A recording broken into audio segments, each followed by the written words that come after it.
আমার টাকার বাজার করিয়া বাজার গো পড়ে গেলাম মাথা ঘুরাইয়া। অল্প পয়সায় ধলে ভরে না রে, ইবলিশ শয়তানে দিল দাম বাড়াইয়া। ইবলিশ শয়তানে দিল দাম বাড়াইয়া।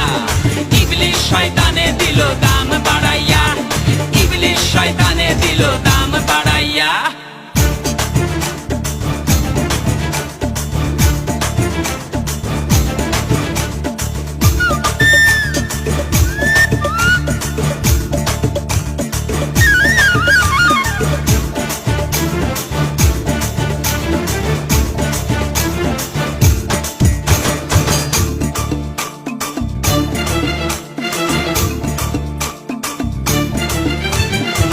বাজারে গিয়ে আমি করি পাইচারি, আলু পটলের তেমাক ভারী।